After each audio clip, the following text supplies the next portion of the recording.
What is up, everybody? It is another edition of Fantasy and Frames mocking After Dark. We are doing the Scott Fishbowl edition.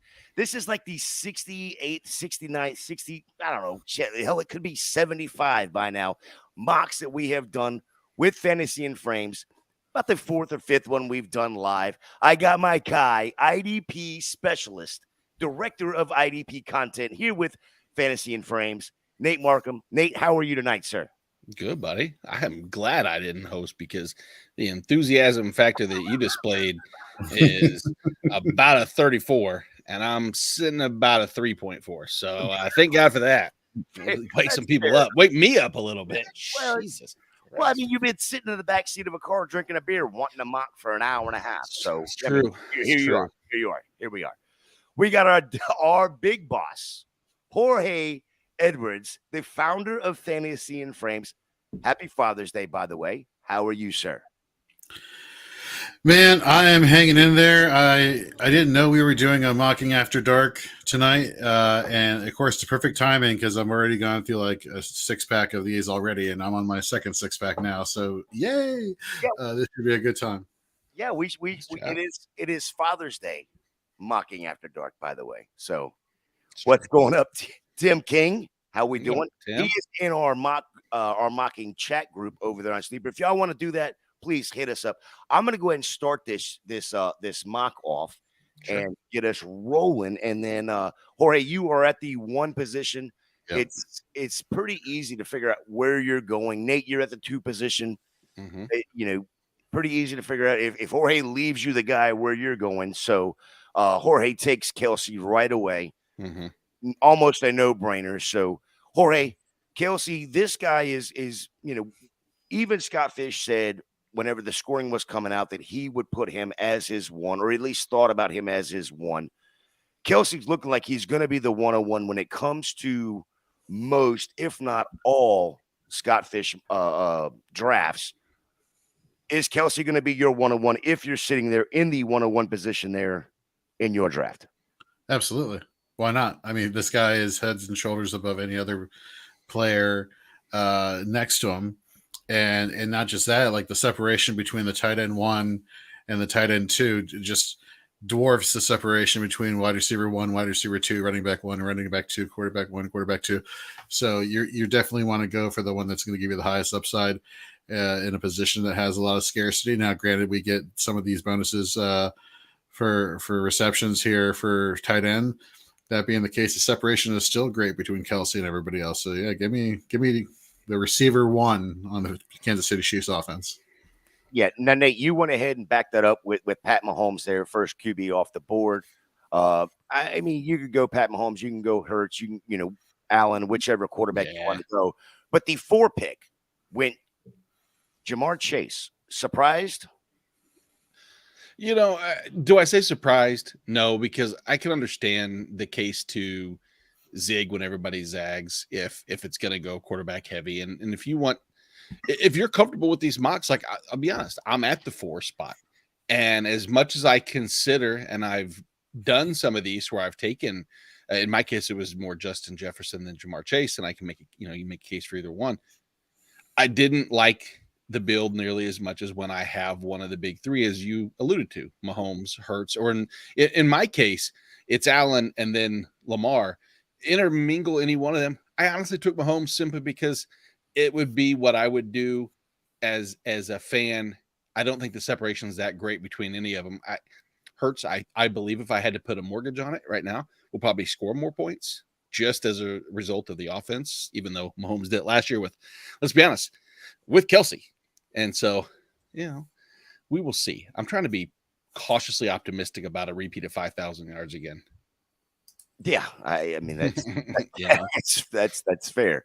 My question is going to be later in the draft. Are you going to look to try to stack some of that wide receiver core with Mahomes? Guessing which piece you can get in the 10th, 11th, 12th round area. Yeah. So Jamar Chase comes off the board at 4. Joe Burrow, Josh Allen. I went ahead and took Justin Jefferson, again, trying to zig when everybody is zagging. Lamar Jackson, Justin Herbert, Justin Fields, Mark Andrews, Christian McCaffrey, Austin Eckler there at the 12, and then Brian Robinson at the 2-2 spot there, coming back around. Which one of these first round picks are most surprising, Jorge, so far? Any of them? Well, that's a great question. Probably Andrews. I get the tight end nature of Scott Fishbowl this year. I get that, but I feel like you still had at the time, you had Tyreek Hill, Cooper Kupp, Stephon Diggs, AJ Brown, some receivers that have a lot more upside for reception in their respective offenses than what Mark Andrews has in Baltimore. Yeah, I think the one thing with that, though, is with third round reversal, we're seeing players along the likes of, potentially Amon-Ra, Devontae Adams, Garrett Wilson, is the separation of the points that you will gain of Andrews over any tight end spot that you take. I mean, Andrews will outscore all those wide receivers most likely in this particular scoring format.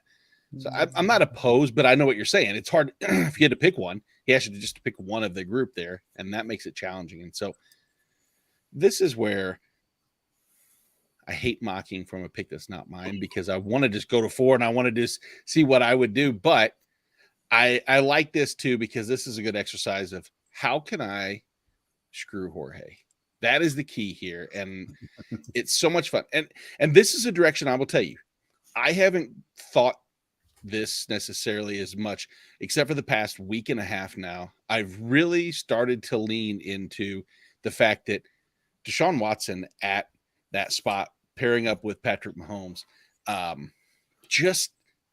I think we forget how good Deshaun Watson was, especially, in this format too. The rumors of, I don't say rumors, what makes sense.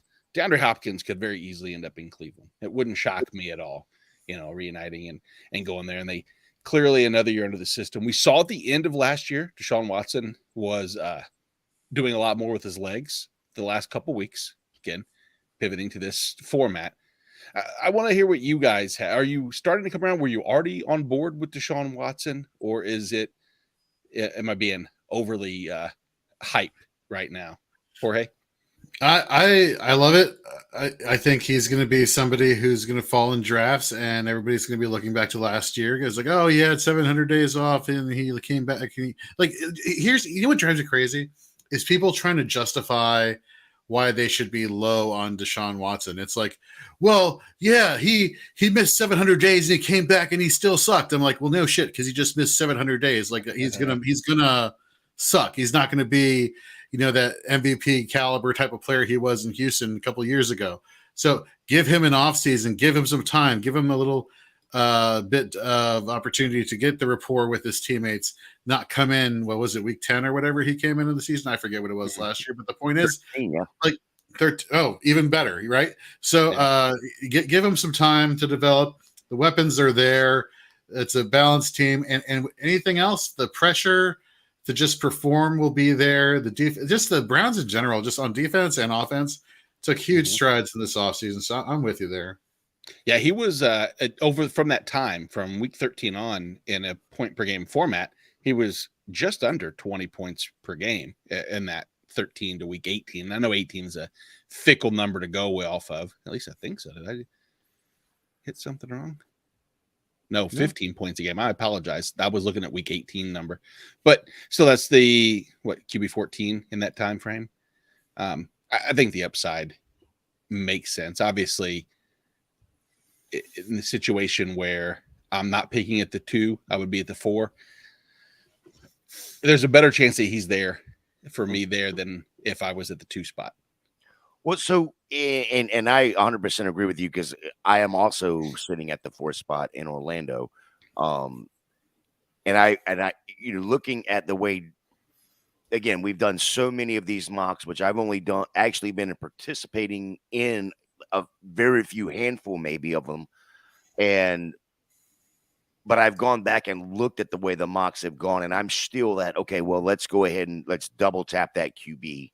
Let's go ahead and get the 2 elite QBs because unless Kelsey, of course, falls to me at 4, I mean that's a no brainer. But go ahead and double tap that QB because you're going to have Jamar, you're going to have Jefferson in there. Christian McCaffrey is going to get in there. Eckler's going to get in there.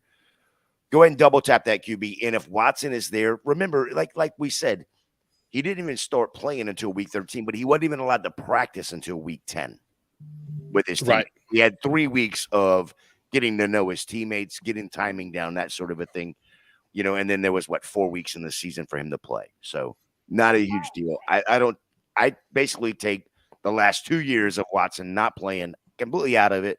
He's had a complete offseason. We've seen what they can do in an offseason with their weapons.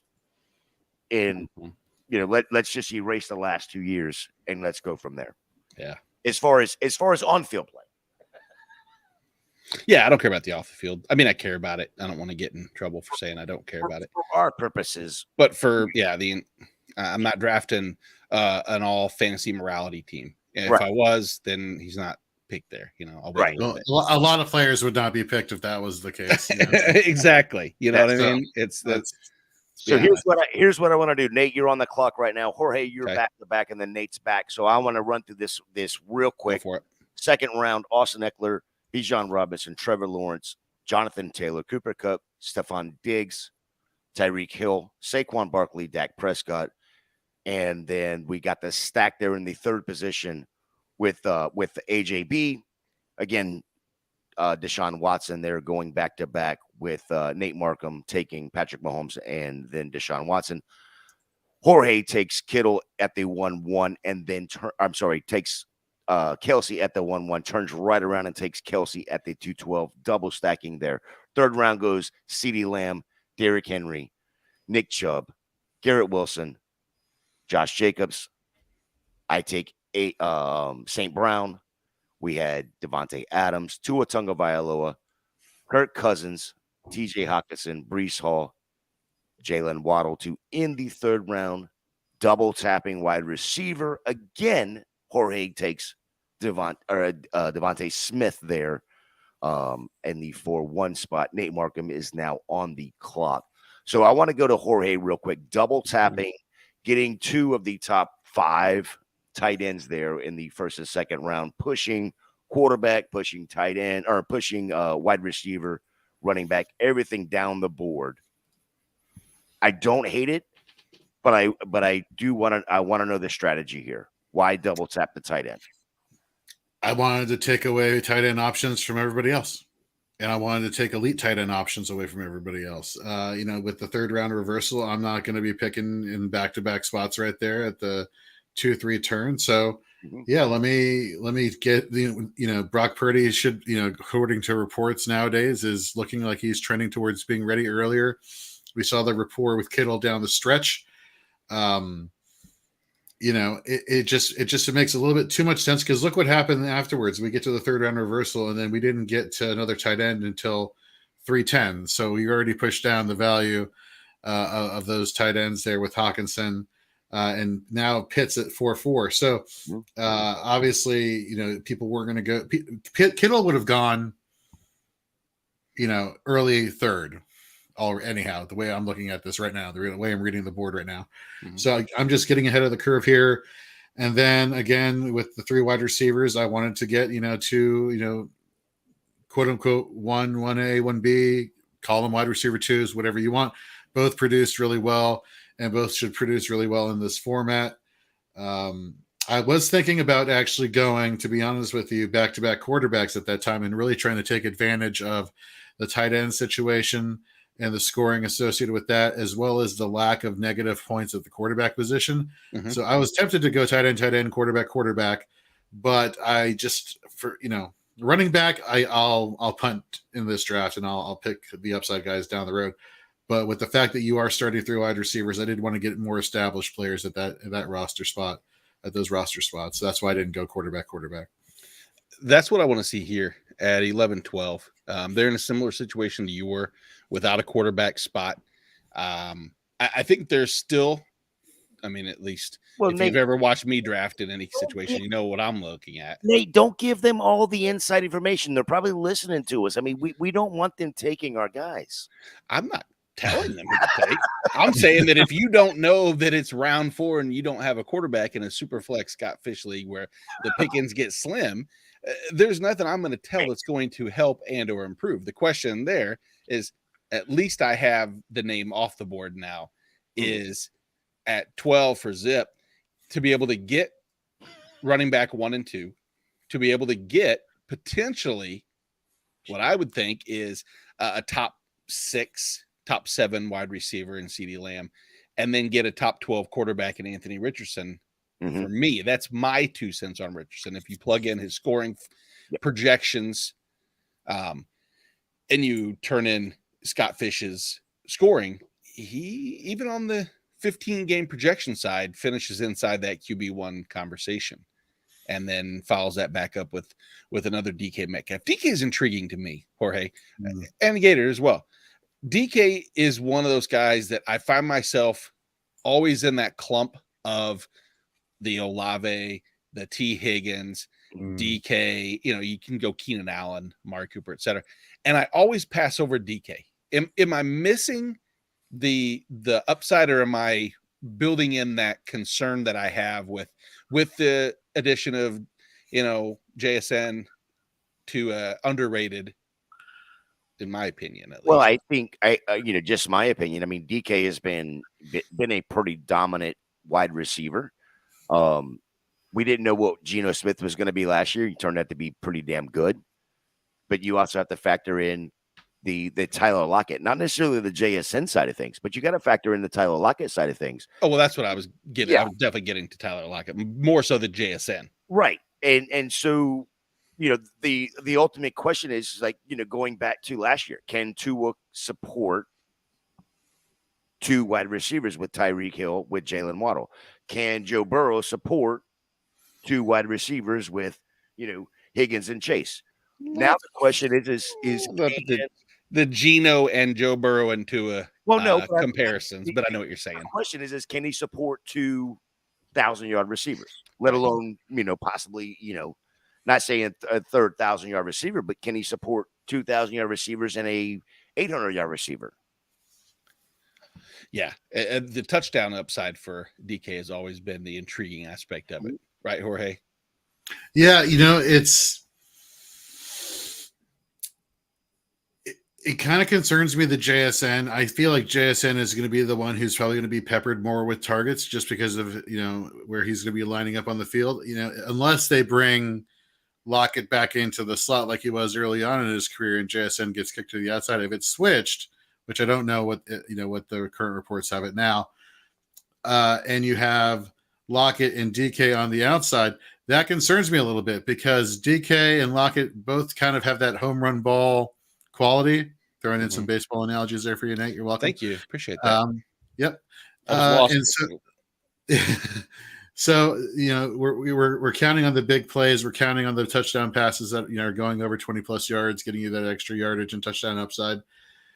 But here's the thing with DK Metcalf, though, and you said it, Gator, like, didn't know what to expect at all with Geno Smith, and the fact that they had such great chemistry last year and DK had so many great games, I feel like it's almost like insulting if you do skip over him. And I'm guilty of it as well, Nate. I do it all the time. And I'm like, you know, for me, in any format, really, DK and Keenan Allen, for some reason, I always associate those 2 wide receivers very close together.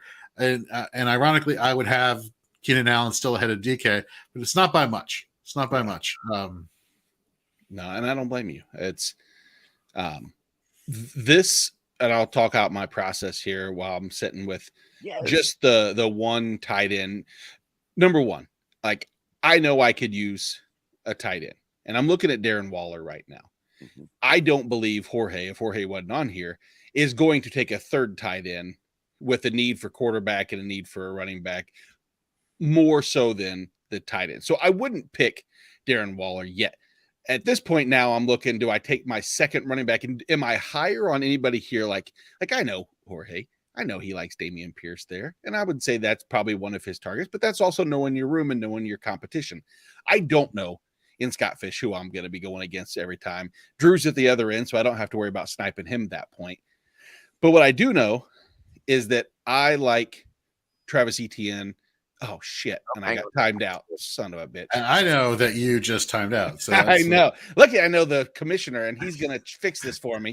And he's going to go back and change out. Pause thing. Where's the pause? Pause. There it is. All right. So you were going to take. I'm going to take Travis Etienne instead of Kenneth. Okay. That player. You're going to take Travis. Travis. The chat are going to be blown up about this. Okay. Listen to the pod or the live stream. And that's right. I apologize, everyone listening. That. All right. Did you like it for chit chatting? Did you immediately take Matthew Stafford right there on purpose? I mean, yes, I took Matthew Stafford here. Just making sure. Yeah. Okay. Sorry about that, folks. Oh, Nate, take yourself off auto right quick. There we go. Thank you, sir. Yes, sir. Now I'm ready. First mock, by the way, ever. So first time fantasy football, huh? Jiminy Christmas. What a blast. Fantasy football. Yeah, okay. I love that double tap there at quarterback. There, I was, if Nate wouldn't have screwed it up, where we had to pause the draft and I wanted you to talk through your process, there, Jorge. So double tapping the QB right there. Loving the double tap as we go down the board. Talk through your process of what the double tapping of the quarterback position right there does for your team. Well, whenever you're dealing with a situation where you're drafting at either end on the bookends, of a draft, you kind of have to do one or two things. You kind of have to reach right and get the player you want, because by the chance that it comes back to you, they're already gone. And then obviously for a competition like this, where you're playing against so many others in Scott Fish Bowl, you kind of have to really set yourself apart here in your roster construction. So I just, for the reaching part of it, and then, taking a creative approach, for lack of a better term, for your roster construction, I just wanted to get my quarterbacks out of the way. Stafford is definitely somebody I'm targeting in all my Scott Fish Bowl mocks and will be in Scott Fish Bowl, just because guess what? I don't have to worry about his interceptions anymore. No, I just got to worry about his upside. And what he's getting Cooper Kupp pack, Puka Nacua is getting tons of hype here, being like the Robert Woods heir apparent. He even took his number, or at least his old number, 17. And Derek Carr, very accurate deep ball player. Juwan Johnson is somebody we should probably be paying attention to more as far as tight ends go. Chris Olave, we know what's going on there. If Michael Thomas could return to any semblance of what he was, even in those 4 or 5 games he played last year, where I thought he played very well. Derek Carr is in a position to really, unleash some damage there in New Orleans. And, worst comes to worst, that's not the case, and I'm not able to take advantage of these two quarterbacks here. I think me double tapping tight end earlier kind of helps compensate for that with getting Kittle in the second round. So I feel like I'm covering my bases with these double taps here. No, I love the way your build is going so far. I mean, being somebody that is actually, very first mock we did, I jumped into that 101, because Nate and I are both 4s.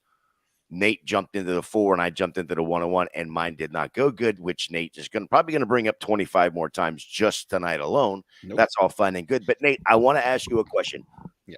As Jorge just brought up, there is no negatives this year. Mm-hmm. With the quarterbacks, we had the completion percentage that mattered so much. Of course, then you had the interceptions, the fumbles, any of that stuff. None of that is included in any of the scoring this year. How does that change your approach to either the quarterback position, running back position, when it comes to like the fumbles, that sort of thing? The fumbles I don't use as an indicator. I mean, there's been a few guys over the years. I think that's, for me, predictive wise, is a little more challenging. The interception, though, on the other hand, and most importantly, the interception, like the pick 6 penalties, again, as that might not be the most I'd say, utilized stat or negative stat that people found last year. It does have an effect. I mean, go back to last year, and if you look at the most interceptions, it was a player like maybe Dak Prescott moves up a little bit. He led the league with 15. Really, and shockingly enough, a person like Derek Carr, who last year was huge in this format because of his accuracy, was third with 14 interceptions. And so I don't think that's a sticky stat for some, but I think it moves just everybody up. There's not any single outlier in the interception that would move someone up extremely high. More so maybe the rookies. I think they're probably the biggest beneficiary. I think you can look at someone like, Anthony Richardson or just really any of the rookies, honestly, and eliminate the handful of extra interceptions they're going to throw just by being fresh to the league. But I don't see myself changing. I want to say that it moves some of the guys later up. I feel more comfortable with that, but all my stats that I keep comparing to, it doesn't trend that way. No, and I agree. That's exactly where I was going to go next. Is we've seen Anthony Richardson bouncing between there was in the second round, third round, and now he's moving to the fourth round, at least in this draft. But I think he's going to end up probably more towards the end of the second, middle of the third, somewhere in that range when it comes to an actual Scott Fishbowl draft, and it's going to be because of the no negative scoring. Jorge, do you disagree with that? No, I mean, that's perfect. I mean, rookies are not going to be quote unquote polished quarterbacks. I mean, Peyton Manning, look at his rookie year in Indianapolis. It was god awful. Comes back his second year, he kind of starts, becoming all Peyton Manning. So yeah, give me a rookie quarterback with a scrambling upside. Especially with the rushing bonuses here for Scottish Bowl 13. And take away all the negatives that can come away from his play. Easy. Mm-hmm. Yeah, easy. I don't disagree there. I'm fixing to be on the clock. So, Nate, I mean, what are we doing over here with Etienne and Waller? I just want to know what your thought process is going to be, where you're looking at coming up on this 7-11 spot here. Well, the Etienne pick was more out of what I believe we can see. I'm not firmly entrenched in the Tank Bigsby is going to demolish his value.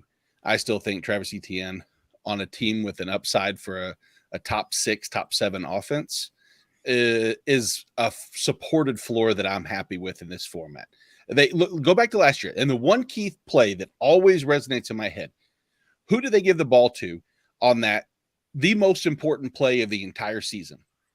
4th and short. They need to get a first down to continue on to win the game. It's a supported floor that I'm happy. Sorry about that. It's all right. They give the ball to Travis Etienne.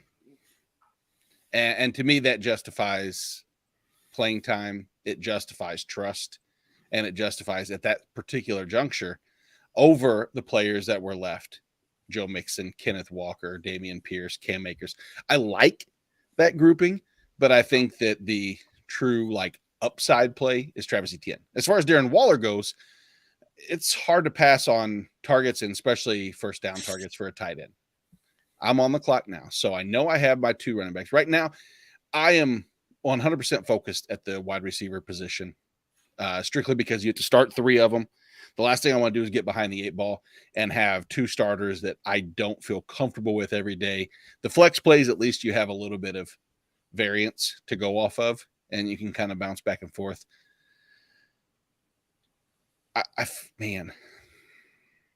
This is the dead zone of wide receivers for me. And I know there's upside plays, and I think I just have to tie it to the person who, for me, is going to get the majority of the targets. And I hate that option. I'm a big Marquise Brown fan as far as should see the majority of the targets like he did last year without D-Hop, but I just don't know who it's going to be. Colt McCoy, who I don't know if I trust. And I don't think there is anybody, clamoring for Kyler Murray to get back on the field immediately. And so, Jorge, knowing that, double tap wide receiver smartly. Jorge, let me ask you a question. I know this is affecting with everybody else, but Have you done the reverse mocks, knowing that at running back, if you're going to do that, do you feel comfortable with some of the running backs that go later? And what I mean by the reverse draft is sometimes I look to go rounds, 10, 11, 12, and think, okay, there are 2 wide receivers or there's 3 running backs that I know I like there. I'm comfortable waiting to get that guy and changing it up as far as other picks and other options go. Does that make sense? Yeah. No, it makes sense. So spoiler alert, for people who are watching, if I'm going tight end heavy, wide receiver heavy, obviously I am. And I would go with my quarterbacks, obviously starting running back caliber is gone at this point. So now you're strictly looking for upside. So I want to look at the guys who are getting a lot of goal line opportunities. So somebody like Jamal Williams, somebody like David Montgomery, somebody like Pacheco, if he lasts that long.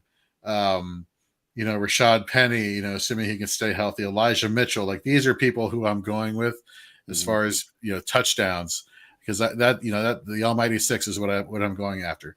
From there, then I'll go look at the pass catching running backs. If those touchdown upside running backs are gone, I'll look for the PPR upside.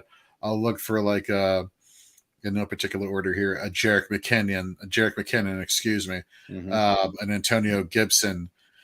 AJ Dillon, I gotta be honest with you, in later rounds of the draft, I think he is an excellent value because he can do both, and the fact that, of the matter is I anticipate, Aaron Jones and AJ Dillon continuing this season where they left off last season, realizing hey, we're 2 of the best players on offense. Let's get the ball in our hands equally, and we can both produce for fantasy managers as well as obviously for their real team success. James Cook is another person there.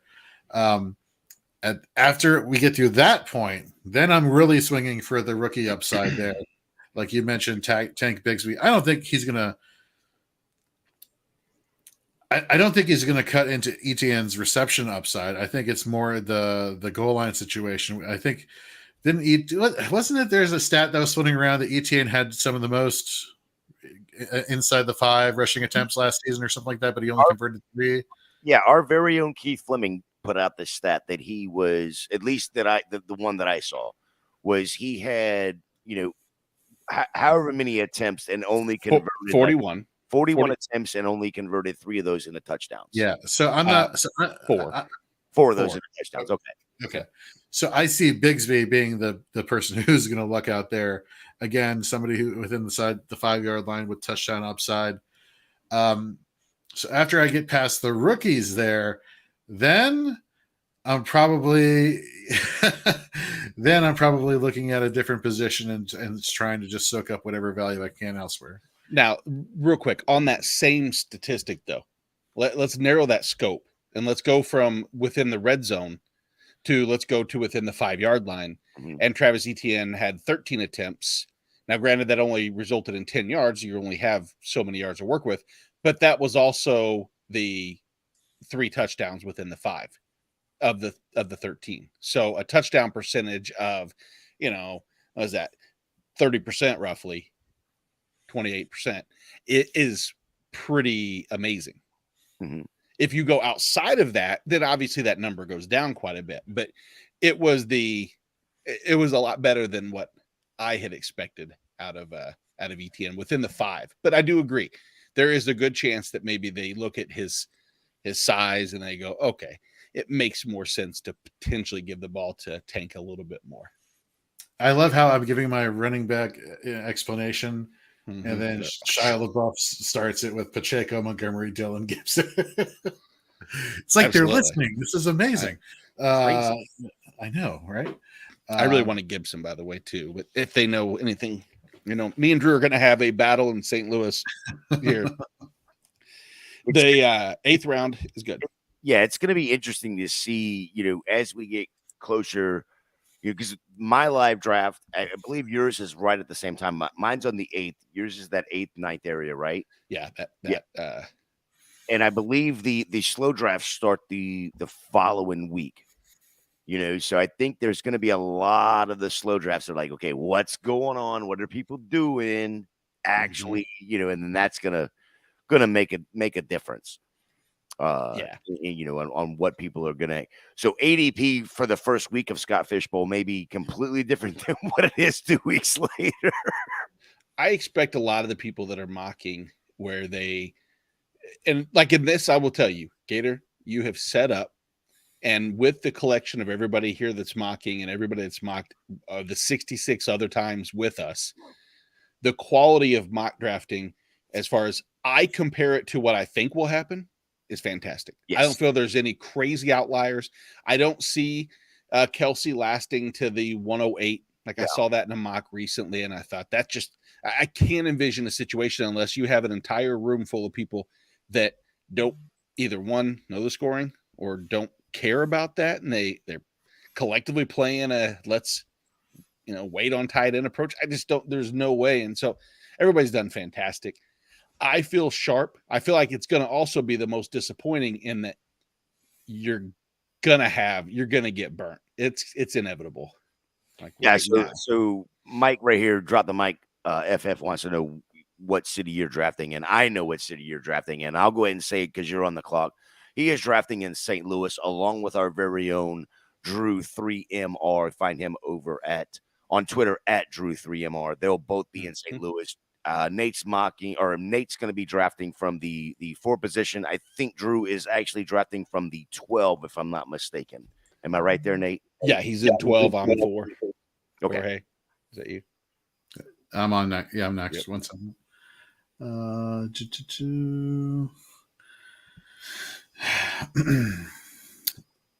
So, okay, so two of the guys are in. So I want to go.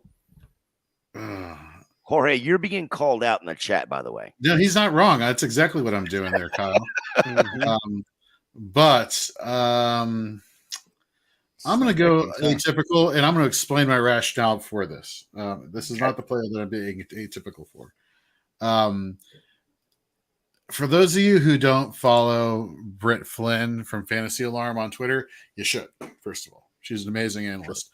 And she brought up last week something that I didn't even remotely think about until she tweeted it out, and how Sean Payton loves using 2 running backs in his offense. Let's go back the Ingram Kamara days, Mm-hmm.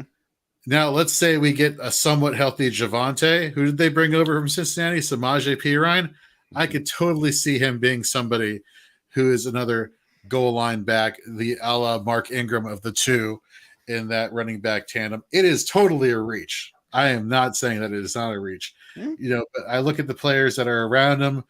Khalil Herbert, that's a 3-headed monster there in Chicago.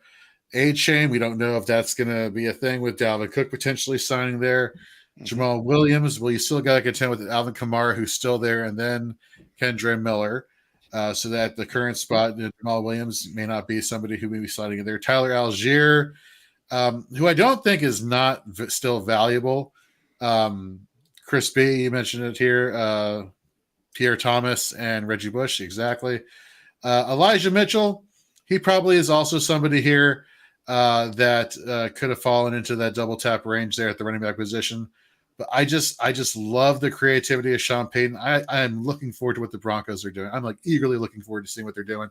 And I can totally see P. Ryan being somebody who can capitalize off of that type of scheme that Sean Payton's been known to run when he was in New Orleans. So shout out to Britt Flynn for that. Absolutely. Yeah, she's awesome, by the way.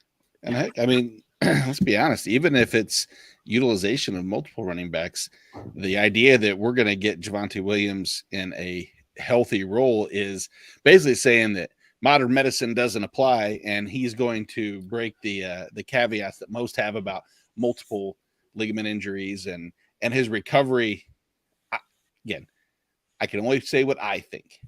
I don't necessarily want to invest in him. I think that where at the 4th pick, he is through FF Dadbot as the RB3. Let me ask you guys that. And this isn't to knock any team or to criticize by any means. It's inquisitive. Miles Sanders, Rachaad White, Javonte Williams. There's a case to be made that all 3 of those guys are top, I'd say, 18 running backs. Mm-hmm.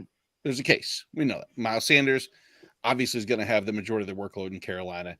White obviously is going to have the majority of the, I say obviously really hard, but you get the idea. And then Javonte, if healthy, despite the multiple running back usage, has the upside and the potential based off what we know from Javonte from being drafted and hindsight, I guess. Is there just a little too much concern, or is that what you want to do? Is you want to go with the build that most people won't have, kind of the non-contrarian, I guess, or the contrarian picks, to win an overall tournament like this? So I don't hate the build, number one, because he is picking those that could be, right? Yeah. But if I'm in that position, I'm off of Williams for one reason and one reason only. With the injury that he had, it wasn't just a torn ACL, right? It was multiple ACLs or multiple CLs. It was an ACL, MCL, and something else that was also PCL. And it reminds me of the running back from University of Miami that did Willis McGahee that did this exact same injury, and he was a first-round draft pick.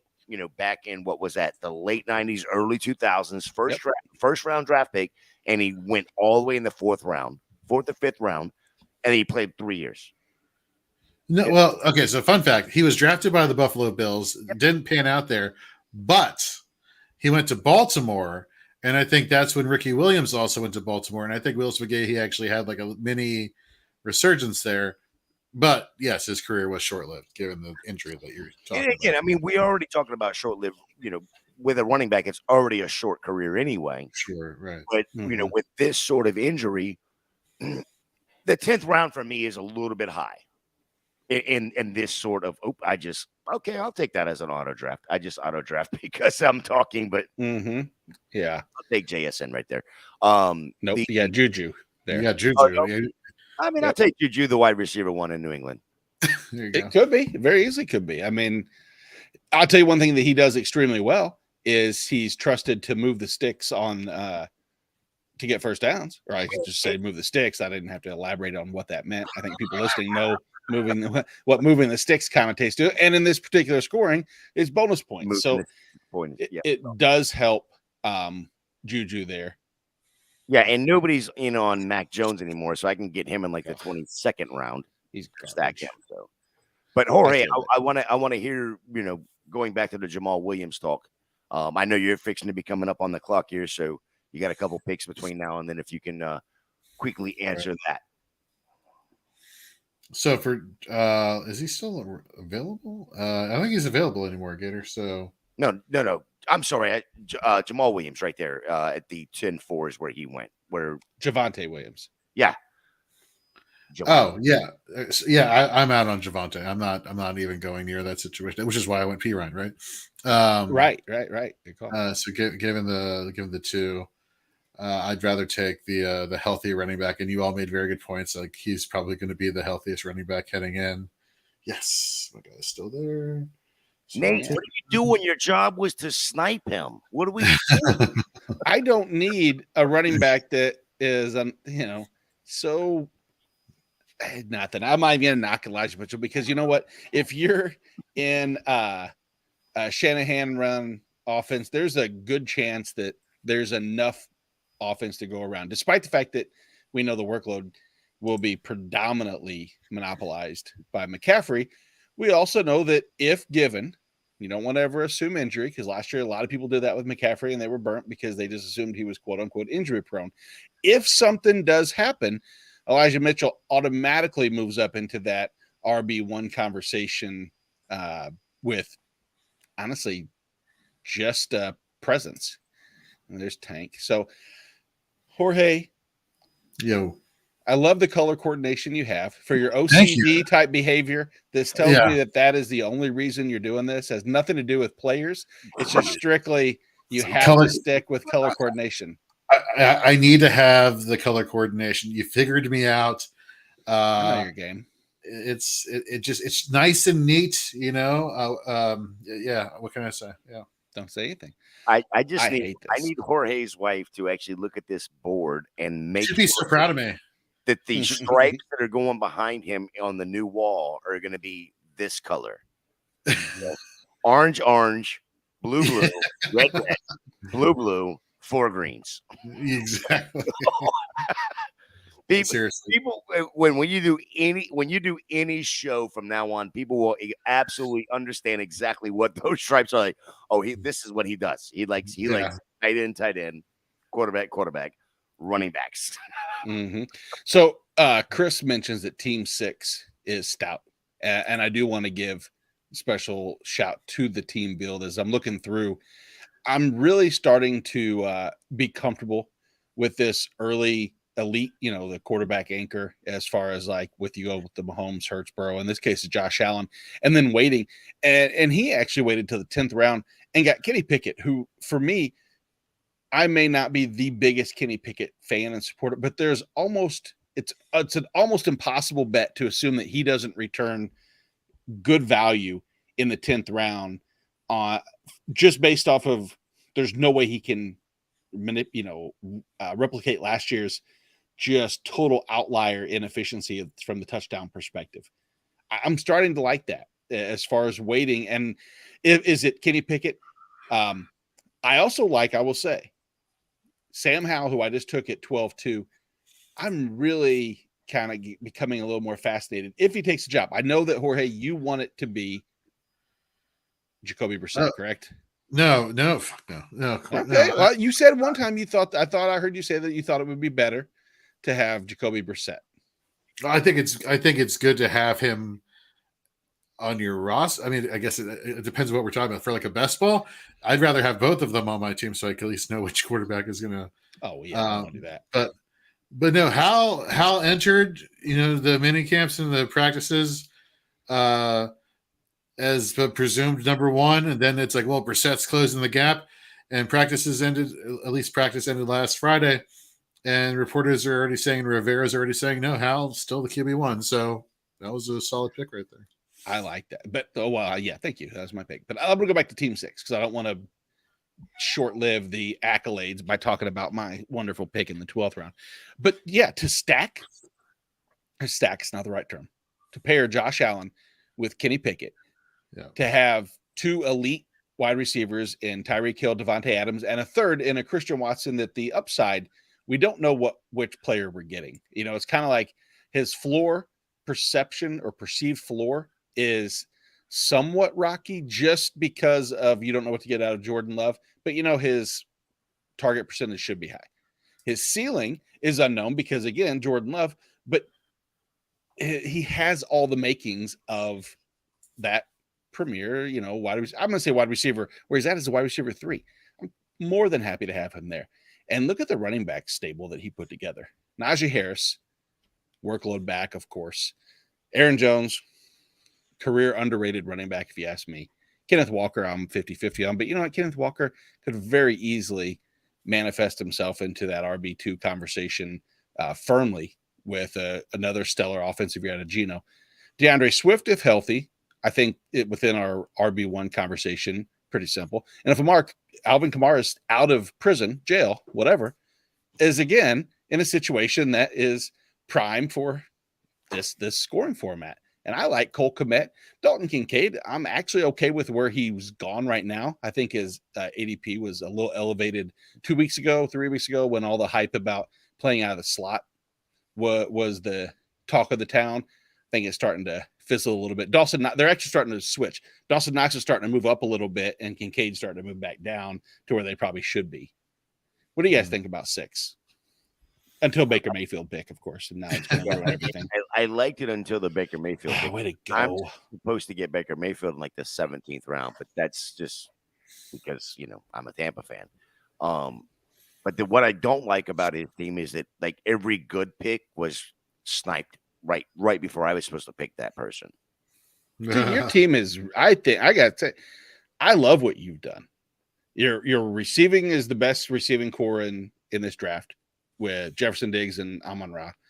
I love Daniel Jones in the 4th. I think CJ Stroud is a more than adequate second round pick that at some point having a third would be ideal. But I love the third was supposed to be Baker Mayfield in the 17th. Okay. Well, you could have picked him. You picked Kendry Miller instead. Well, yeah, I wanted points in my 13th. Oh yeah, 13. I'm sorry. Yeah, never mind. My bad. I'm seeing what you're saying. Well, there's still room. There's still Kyle Trask. You can still take. Yeah, there's that. Or Carson Wentz has been in Tampa for like 2 weeks. I don't know if he's just staying in a hotel or if he's actually talking. Tampa's a nice vacation spot. That's not, I was just there this weekend. So. Oh well, there you go. And no one's talking about you being the third string quarterback, or at least in conversation, right? What then? That's probably a good thing, because if they were talking, yeah. I hate this pick, by the way. I don't even want to make it, but I'm going to do it just because in the 13th at some point, if there's a fresh, refresh year and that offense, we'll see. But what if he's good? I just don't think he's going to be that good. I really don't. Well, what you say? Are you saying what if? What if? Well, yeah. If but I mean, in all actuality, if he's even halfway decent, what is he going to be? He's your fifth 5 receiver? Yep. So if he's halfway decent, I mean, you just got to figure out which weeks to play him at that point, I guess. Yeah, and that's going to be right now the flex. He fits into my flex conversation. Okay. This is where it starts getting bad. This is the running back conundrum is, as I go through, no one's going to have more shiny spots than warts. There's no doubt. Landing spot, we don't know for Zeke. Mm-hmm. I personally like Devin Singletary in Houston. I know that Dameon Pierce is very likely to monopolize the carries there, but I don't see why they bring in Singletary to not have a role. And he, he kept Zach Moss at bay, despite the clamoring from the fanatics that he was bound to be that guy. So I'll go with the person who has the highest opportunity to see significant snaps and do the most with them. Nice. Yeah, there's a guy that I was looking at 13-6 over Kendry, and I think he might make it back to me, and I didn't think Kendry would. But there's a guy that is, if he makes it back to me, I think he may be the steal of the whole draft, and that would be including Scott Fishbowl, and there he goes. So great job, DC Hoosier, right there. Adam Thielen in the 14th round is going to be an absolute steal, in my opinion. Mm-hmm. With the veteran presence, going over to Carolina, going to be there for Bryce Young. What do you guys think about Adam Thielen in the 14th round? Corey, I'll let you start. Yeah, I mean, I think he's going to be the most reliable wide receiver for Carolina this year. I mean, I hate to insult all the Jonathan Mingo fans who think your rookie wide receiver is just going to step on the field and take over as the number one target on this team. Not this year. I mean, they brought in Adam Thielen for a reason, to be a safety blanket for whatever rookie quarterback they were going to bring in there. So imagine just the target volume is going to be there by itself. Is he going to get a lot of separation? No, but I don't care. Give me the catches. This is a PPR reception league. Let me get that. Yeah. And to answer, here we go. There was somebody, JC. What's up, JC? Irv Stiff. I'm assuming that was meant on purpose. I can't remember the last time the Bengals made a tight end relevant. When was the last time? Last year with Hayden Hurst and Scott Fishbowl scoring. We saw 1, 2, 3, 4 weeks in the double digits. We saw 1, 2, 3, 4 with 8 points or more. I mean, for my third tight end in the 14th round, and considering, the fact that this is going to be probably the best tight end that Chase has played with, Burrow has played with, talent-wise, perceived. Let me put it this way: perceived talent-wise. Yeah, give me Irv Smith all day.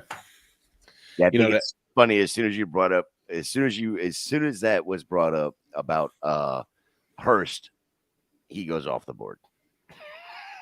Sorry. Go ahead, Nate. No. Well, it's good because that goes back to the point in Carolina is that the one thing that Adam Thielen has done really well. Two things. Number one, move the sticks, which we alluded to earlier, means gaining first downs for anybody new to football in general that's mocking in June with us for the Scott Fishbowl League. So my guess is that sample is 0. I hope it's 0. If not, welcome. Thank you for joining. We appreciate you. It's probably past your bedtime, and that's not fair. That's terrible, Nate. What's wrong with you? Good Lord. I'm the worst. I'm the worst. But this is why we put you on Thursday nights. I know. What day is it? Oh, it's Sunday. Woo. It's Father's Day, though. I get a pass. You get a pass today. Adam Thielen last year, shockingly, had 19 targets in the red zone. Mm-hmm. Converted on 13 of those for 4 touchdowns. I'm not saying he's going to have that rapport as he had with Cousins in Carolina, but he has a way and a knack to find open spots. Now, he did. He is still a little long in the tooth, and I know you can lose that. But there is a good chance that he does provide that safety net, that comfort that I think they're going to want to push on, on a rookie quarterback, of course. And so I'm not opposed. So to answer your question, I do think that's a really good pick there. And I did consider Thielen if I didn't already take stupid Odell Beckham. Well, I didn't get him, unfortunately. He went 2 picks before me, so got to give DC Hoosier girl she's a good drafter. The credit right there. She has been a very good drafter. She's done a very good job, and I like her. If I'm not mistaken, I believe, and correct me if I'm wrong, DC, if you're in the chat, I believe she's also drafting from the 4 position in Scott Fishbowl. So I feel like that's the case too. 4 strong, man. Yeah, I mean, there's so many, and I can't wait to see how it unfolds and everybody follows. That's again one of the many things that Scott Fishbowl does really well outside of the charitable side, which is the most important. It really brings a lot of people together to have just great conversation, great camaraderie. Yeah, you almost feel like you're actually getting to talk to other people out, that you're maybe not in a league with, but you get to bounce stuff off of, about other leagues that you're in. Like, exactly. Kyle says she is at 4. She's in my group chat for 104, which is our argument. Yeah, me and Gators in as well, which honestly shows that we don't pay enough attention. Kyle, congratulations. You pay enough attention. I am back on the board. Jorge had Raheem Mostert and Evan McPherson ready to go. I missed an opportunity to snipe again. I apologize. No, you're good. Don't worry. We saw the first kicker go off at 15-5. And then, of course, the second kicker go off at 16-1. If I'm not mistaken, those are the only 2 kickers so far. Jorge, what's the thought process of going after a kicker at this point in the sleeper side of things? I know in the MFL side, you'll be able to use them as flex positions and whatnot. Sleeper currently will not allow you to use multiple kickers, into the flex position. So we have to start at least 1 kicker, but you can't start more than 1 kicker. Right. Yeah. I just think McPherson is tied to a good offense, and let's look at the players across the board who are available at the top of the ADP list. Quarterback: Levis, Trask, Brissett, Mike White, Gardner Minshew. Okay. Deontay Foreman, Leonard Fournette, why that it's still there, I don't understand. Kenneth Gainwell, Zach Evans, CEH, Chuba Hubbard, Israel Abanikanda, who could be somebody I'm interested in, but probably will be sniped at this point. Dwayne McBride. Let's go to wide receiver. Rashee Rice, Zay Jones, the aforementioned Jonathan Mingo, KJ Osborne, Rashid Shaheed. Tight end, McBride, Likely, Fant, Ferguson, Conklin, Musgrave, Otten. I feel like McPherson can outscore all of these players in a point per game basis. So at this point, give me an elite at the remaining position that hasn't been really tapped into yet, which is the kicker position. Yeah, go ahead, Gator. No, go ahead, Nate. Go ahead. I was going to say that that is the one disadvantage, if there's any, as far as the sleeper leagues versus the MFL, because I do believe that there will be a discrepancy in scoring from league to league for some of the teams that, as bye weeks creep up, there will be a lot of teams in the MFL leagues where they're able to put in a tight end that they had drafted, like at this spot right here, like Jorge just mentioned, the Trey McBrides, the Jake Fergusons, the Jelani Woods, Hunter Henry, even big old Daniel Bellinger. That dude is a monster now. Jimmy Christmas. Good God, he's big. But just because you have biceps doesn't mean you can, catch the ball, if anything. But at the same time, those guys are going to score more than any of the wide receivers you pick up in those bye weeks. Like I said, if you have to look at a person like, Corey Davis. Corey Davis could have a big week. We know that that's in the range of options. But not really. I would much rather have a tight end. So I wish I was in MFL for that reason only, and that reason only. So what I was the way I was, I guess, gonna ask the question is the MFL to sleeper, where you can use the amount of kickers, into the flex position. Mm-hmm. Does we talked about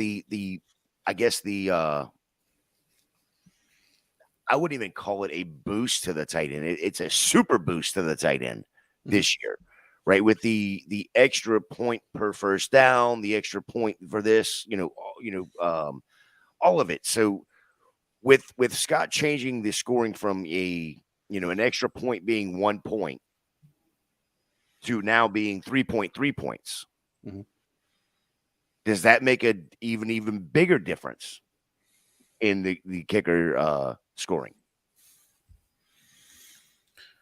I don't think at this point. At this point, we're talking about backup tight ends who are available. So, I mean, we're now saying I'd still take a tight end even though there's a boost at the tight end position because I'm anticipating the starting tight end to be injured and this person to come in versus you having a week in and week out starter at a kicker position tied to a good offense. Okay, well, let me ask it this way, I guess. Would you rather have like a Sam Laporta? Okay, well, Sam Laporta is probably not the right one to use because he's probably going to be the starting tight end in Detroit. But would you rather have, even a Michael Mayer or a Zach Ertz over a kicker at this point, even with the boost that the tight end's going to get?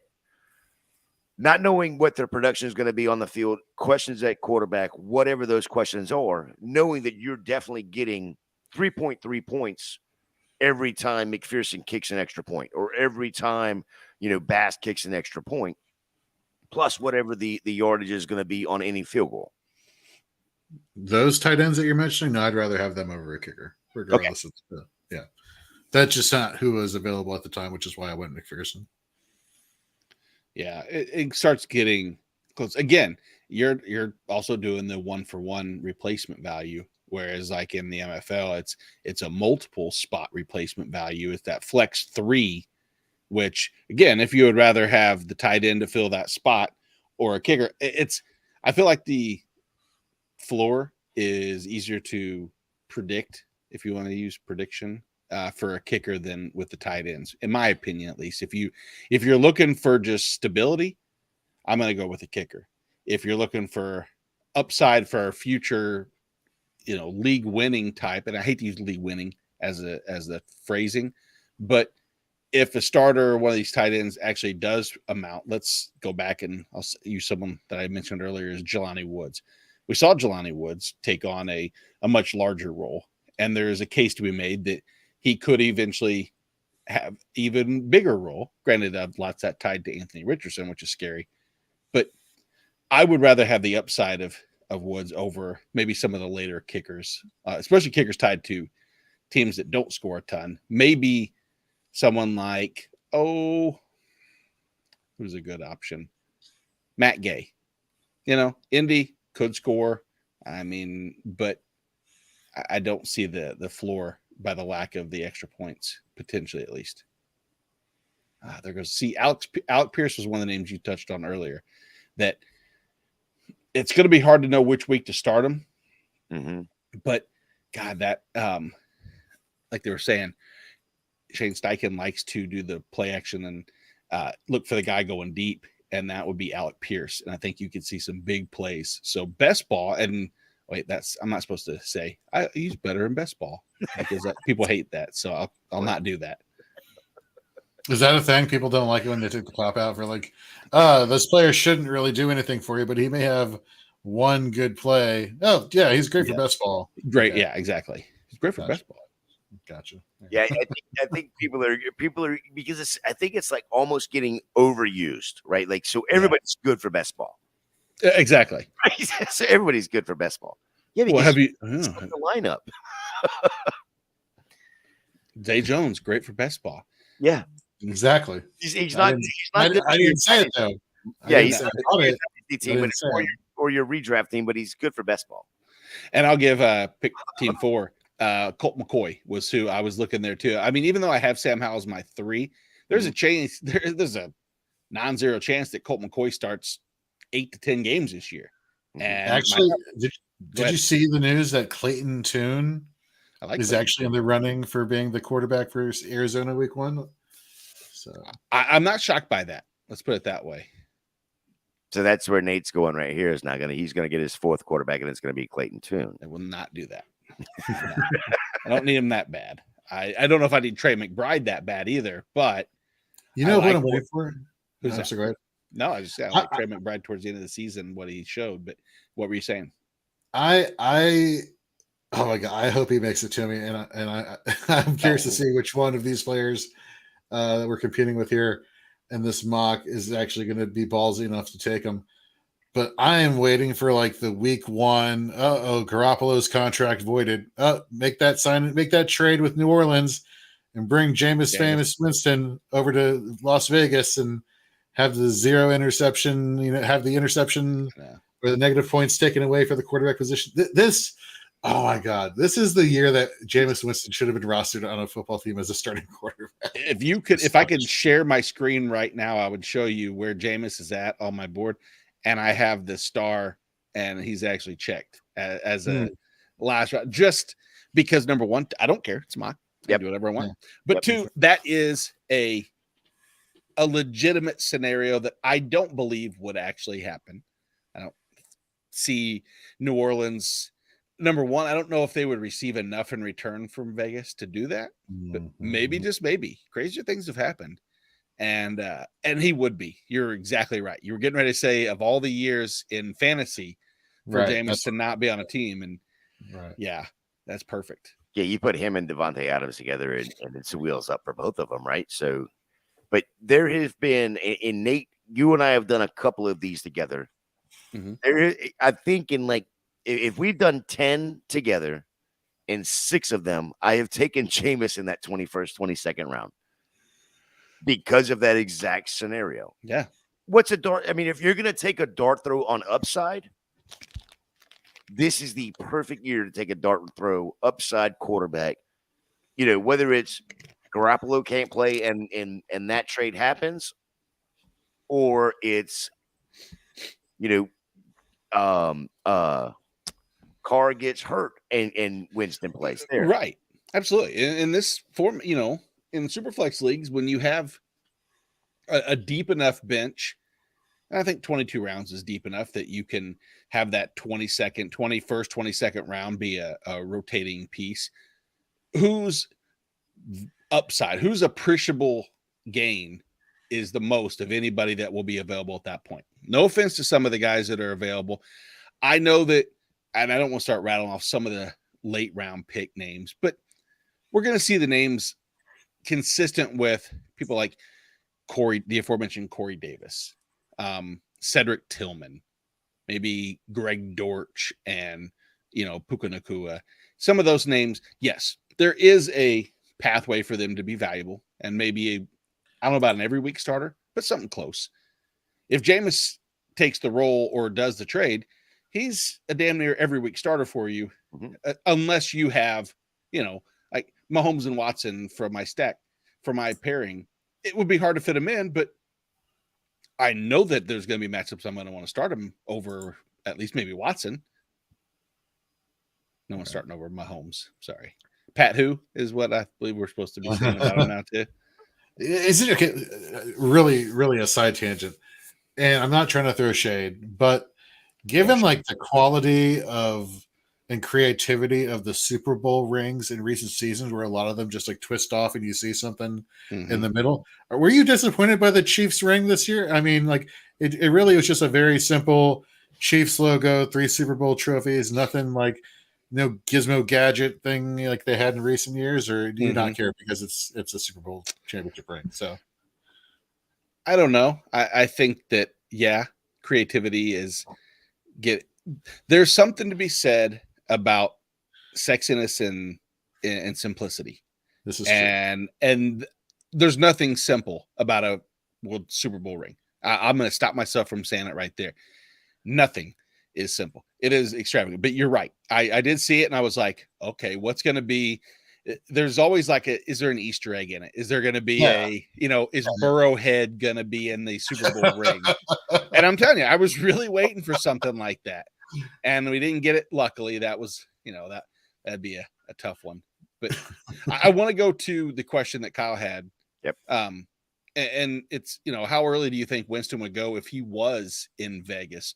Jorge, I'll set an over-under of the QB 9.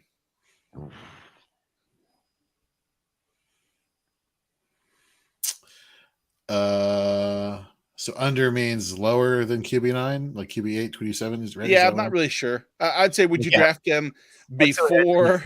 Yeah. In this case, the QB9 in this is roughly, let's see, 1, 2, 3, 4, 5, 6, 7, 8, is Deshaun Watson. So I'll name some people. Would you take him ahead or behind?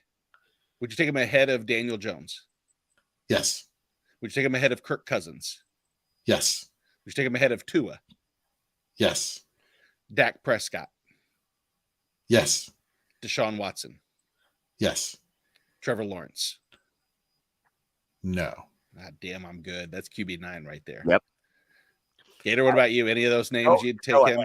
I think for me, and I've said this multiple times, there is a clear, top 8 for me. And that, that 9, 10, 11 can all be interchangeable.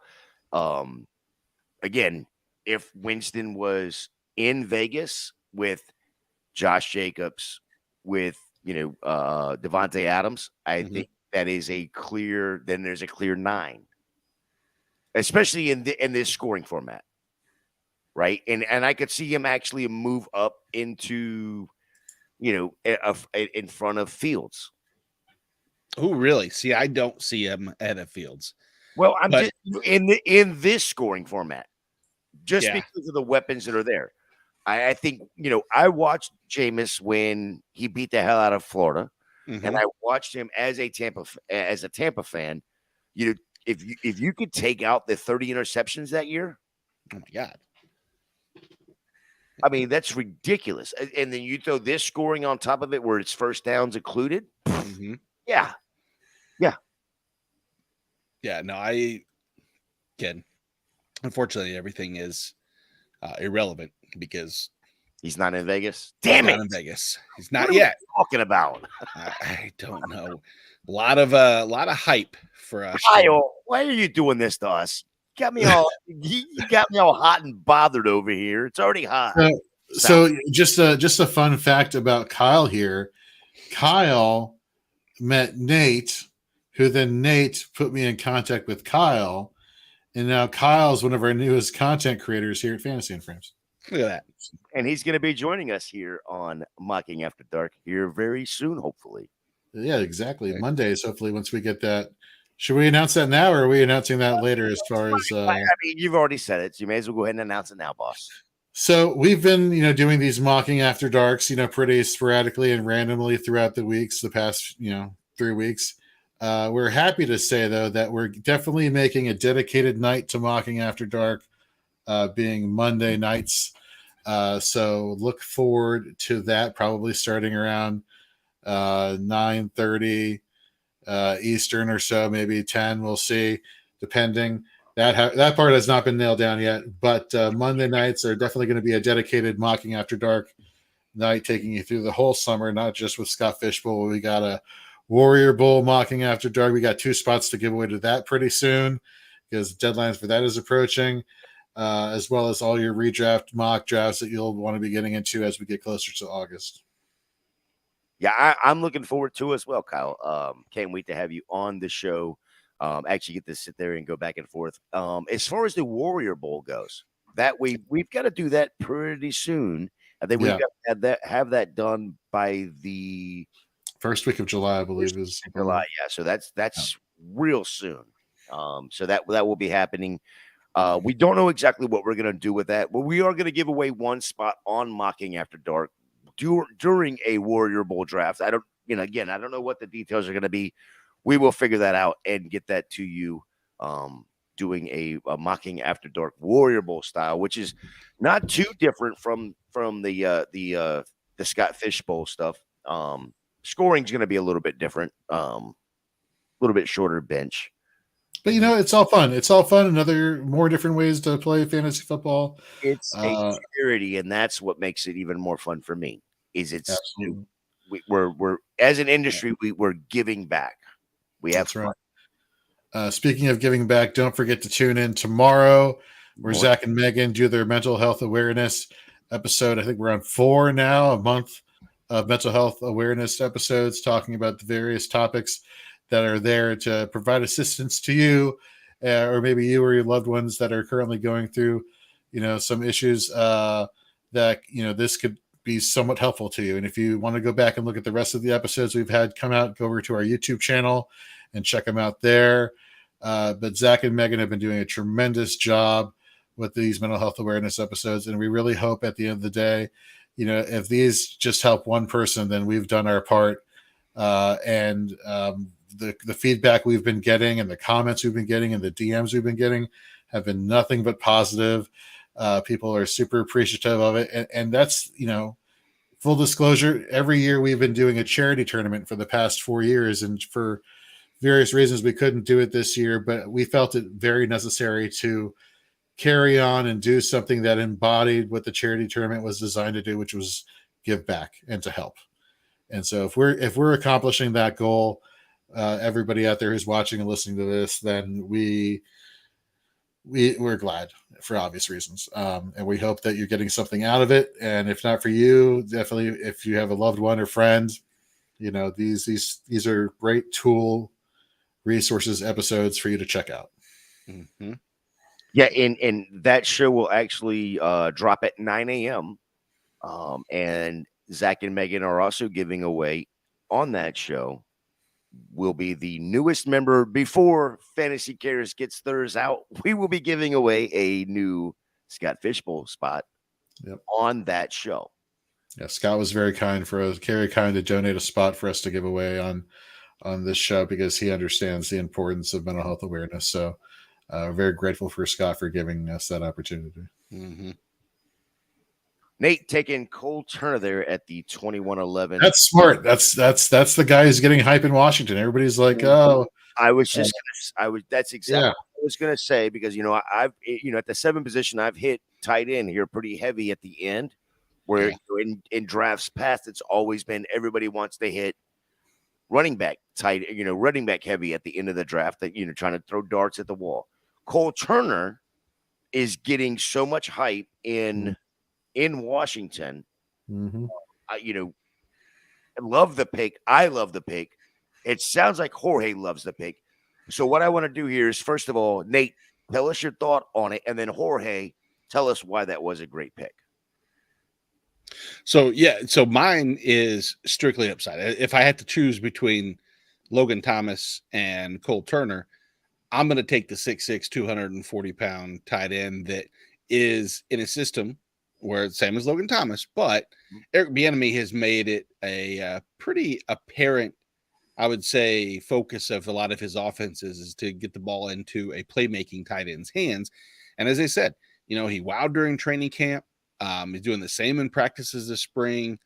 It's just one of those standouts that you never know. And rookie tight ends, as second-year tight ends, realistically, I know he's not a rookie, but what he caught 2 passes total last year. So as far as I'm concerned, he's still a rookie-esque type player, but he's got, as long as he gets the system down, I think that there's a case to be made that he will eventually take over the 32-year-old Logan Thomas's role, who's already, what do you have, a torn Achilles 3 years ago? So, I mean, I think this could be Cole Turner and an offense that, if I believe in Sam Howell and I have him, why the hell not, right?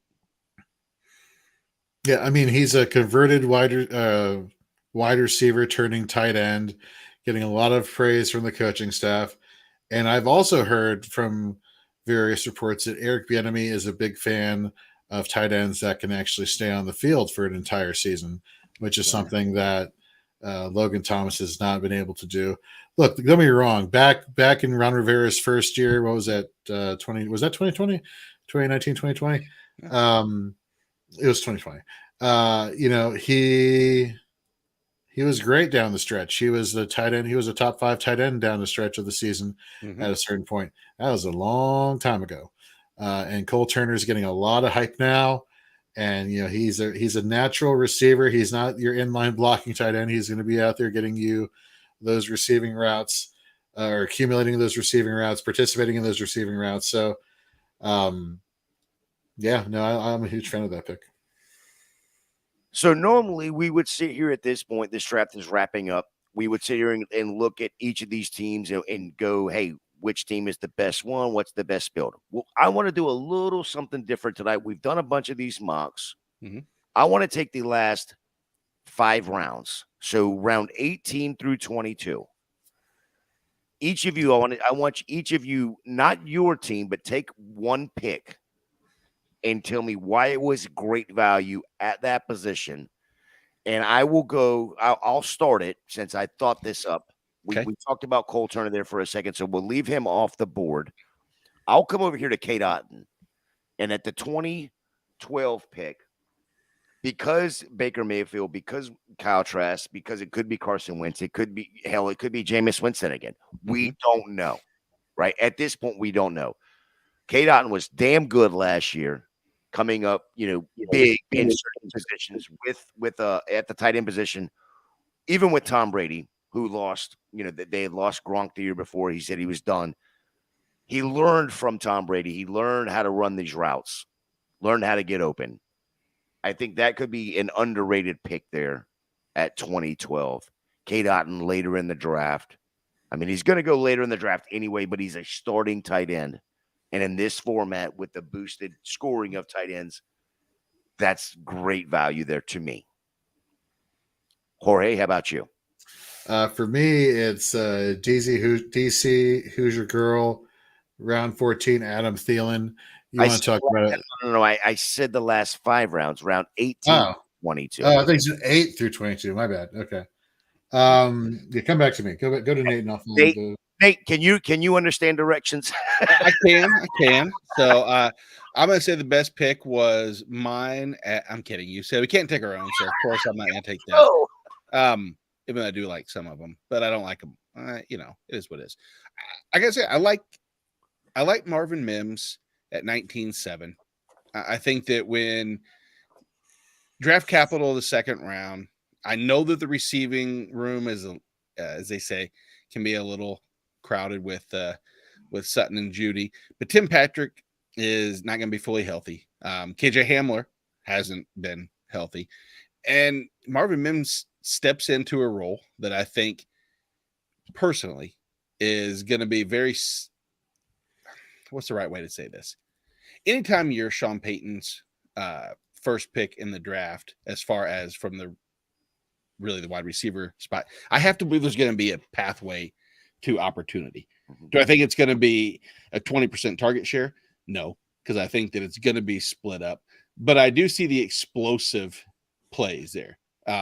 Spinning says Tim's fully cleared. Hey, if that's the case, I 100% believe that. But, and I know the Achilles like therapy and recovery is getting better than it has been, but I still have a tough time. Was it Achilles? Did I say Achilles? I think it was ACL though, wasn't it?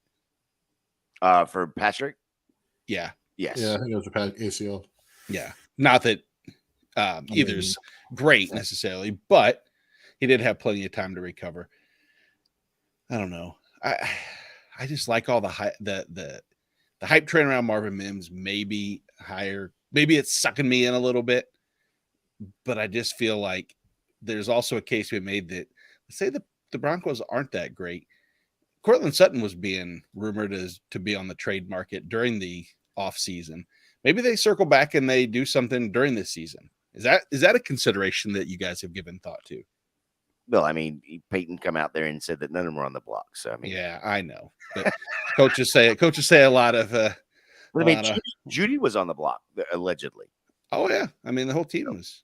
I mean, I like the pick. I think Mims can actually step into either the Sutton or Judy role and make hay. If they were to if they were to part ways with either one of them. So I do not mind the pick there at all, especially in the 19th round. Jorge. So can I cheat and have two? Because they're both. I mean, you're the boss. I guess you want to do. You can go pick somebody from the first round if you like them better than anybody. No, because I got to follow the rules. Apparently, okay. Let me go round 18. Let me go Hunter Renfrow. Let's just say Jimmy Garoppolo is there. He's not going to be airmailing it to Devonta Adams magically. He's not. That's not him. That's not what he does. He's a short to intermediate passer. Hunter Renfrow is a chain mover, PPR monster. He just didn't have that last year with Derek Carr because obviously Carr was throwing to his boy down the field.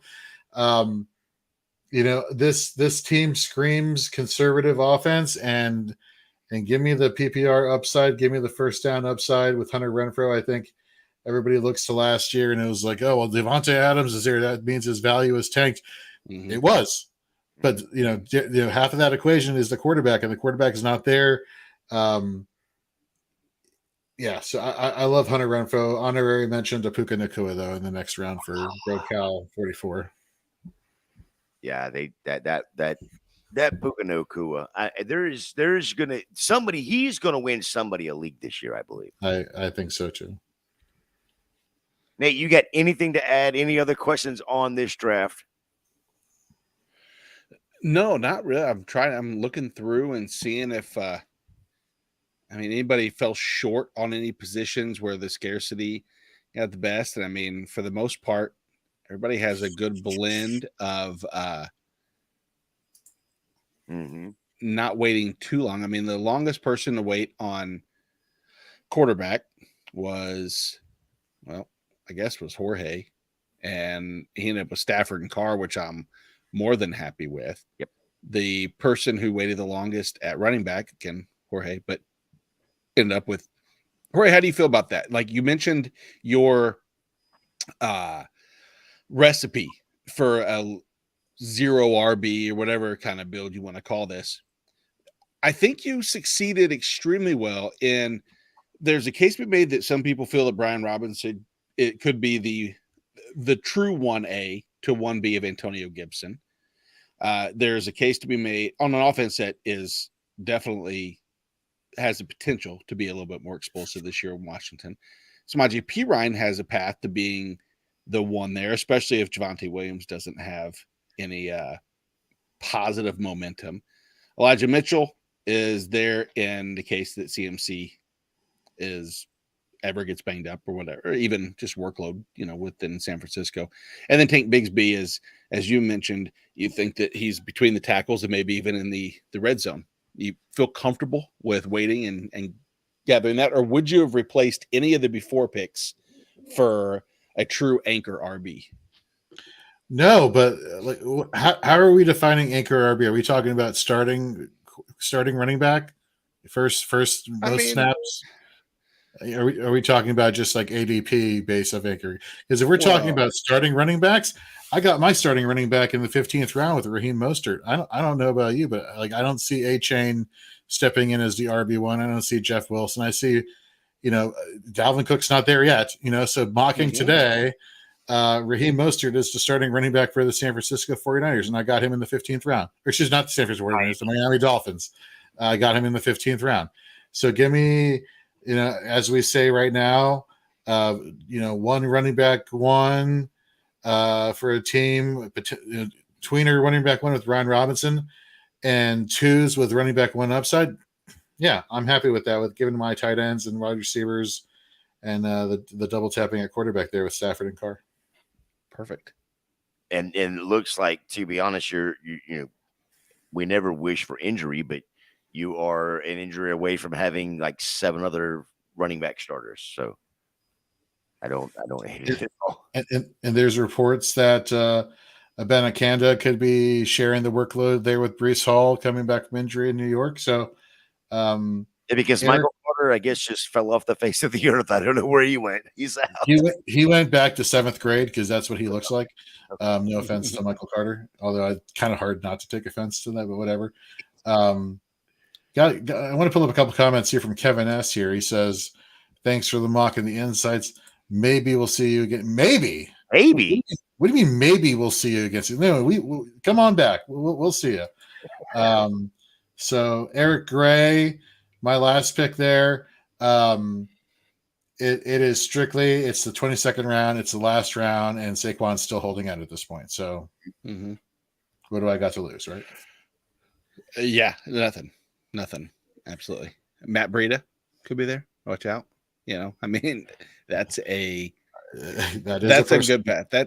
Well, I mean, there are still a couple free agent running backs that are available as well. Of course. Sure. Yeah. I do like Dad Bod getting Kareem Hunt at 15-9 just because, that he is, the rumor has been him Washington's been doing their due diligence on Kareem Hunt, whatever the fuck that means, but whatever. Which would be, how much money does he want, basically, is what that it would crush Antonio Gibson shares that I don't have any. They're all mock shares. Does it hurt Gibson or does it hurt Robinson? I think it hurts both of them. I think it hurts. Yeah. Cause Gibson, we're drafting with just that pure PPR, the upside of if he takes what he has been projected to be, as far as that, turned running the wide receiver, converted wide receiver into running back. I think Brian Robinson's outlook is just a little less, inflated. It seems a little more floor driven than that elite ceiling, as much as there should be, but it does. You're exactly right. It hurts both for sure, but it's yeah, because just like Fantasy Zipper said right here, it hurts Gibson. Oops, sorry, Jorge. It hurts Gibson on third down. It hurts Robinson on goal line.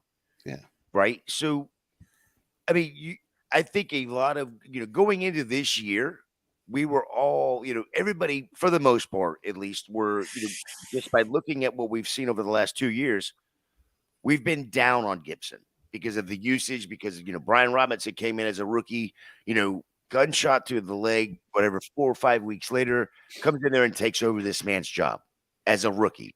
And then, now you've got the new OC coming in. Boom, he talks Gibson up. This is kind of the position or the guy that he wants. He's gonna use him in the pass catching role, and now they're gonna bring in Kareem Hunt, and that's just gonna deflate everybody's. I mean, it deflates both Robinson and Gibson both, but it also deflates Hunt as well, because now you've got a 3-headed monster, not just a 2-headed monster. So I think it actually hurts all 3 of them. Yeah, Hunt's value is 0 as far as this goes. Landing spot is his value is going to be dictated entirely by that. But if he ends up like Dallas, I mean, there's a whole nother conversation to be had, I guess.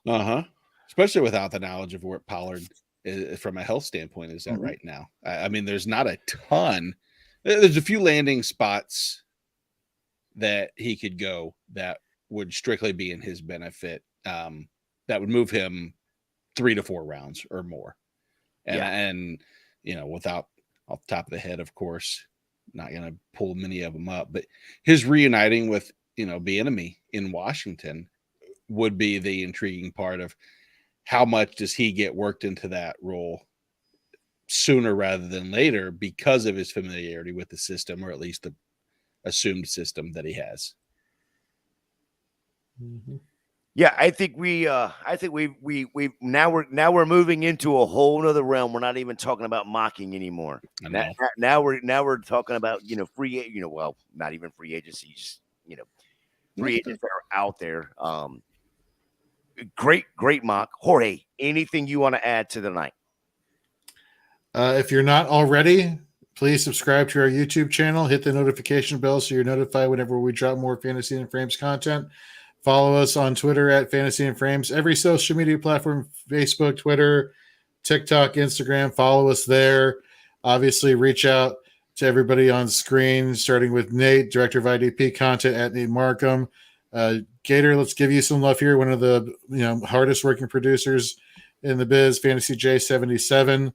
Again, follow at Fantasy and Frames. Just get ready. Monday nights are going to be mock draft Monday nights, mocking after dark nights. And we got a slew of podcasts covering everything from best ball to IDP to, our one-stop shop, Fourth and Frames, to our Dynasty 365 show. Just got a lot of stuff coming out, and pretty soon we're going to be having a lot more articles dropping at fantasyandframes.com. Go there to check out all of our rankings. It's getting to that time, folks. As soon as July hits, it is balls to the wall until January. And so we're gearing up for that. And we really appreciate your support. And so. No, absolutely. Nate, anything else you got to add? Man, Jorge did a great job of basically covering every base that I can think of. And I do want to say I have that idea that I think from a fun standpoint, I'd love to encourage anyone. I do want to bring an element to that mocking after dark at some point where we do the mock mayhem and we incorporate all the different elements that can go in. And I want to hear some of the thoughts by people. So reach out to us at Fantasy and Frames and tell us about what are some of the crazy changes you could add to a mock as far as the league format would go. You know, we go from a PPR, all of a sudden in the 7th round, you spin the wheel of craziness, and it is now a standard league. How does that change the draft, and how would you build your team knowing that you don't know what is going forward? Not a real league that many people or anybody would ever play in, but I like changing that because it makes us think a little bit more so than just the ADP driven. This is who I want. I'm the 10th pick. I know I'm going to take so-and-so. Yeah, so I have set up I guess a chat room or whatever you want to call it over on Sleeper for Fantasy and Frames mocking after dark, where we post all of our drafts there, all of our mocks. We do hell, we've done up to 10, 15 a day over there for Scott Fishbowl. We've done a couple Warrior drafts over there already. We're going to keep that room open all year long. We're going to be doing, rookie drafts. We're going to be doing redraft. We're going to be doing dynasty startups, all of it. In that room, we'll share it. We will do live streams from there as well. Again, you can follow Jorge over at Jorge B. Edwards over there on Twitter. You can find Nate at Nate Markham on Twitter. You can find all of us over at Fantasy and Frames on Twitter. You can follow all of our shows at their show name, maybe the show afterwards. Like, for instance, we have Dynasty 365 show. We have the Best Ball show. We have the Shoot the Gap. And as well as, what's the other one, Jorge, that I'm missing? Fourth and Frames. We got Shoot the Gap IDP and Fourth and Frames. Fourth and Frames. And I should not ever forget them because those are my dudes with Rhett, Drew, and Chris over there. So for tonight, great mock, guys. I appreciate you guys joining me over here. Appreciate everybody that was in the mock. For Nate, for Jorge, myself, we are out of here.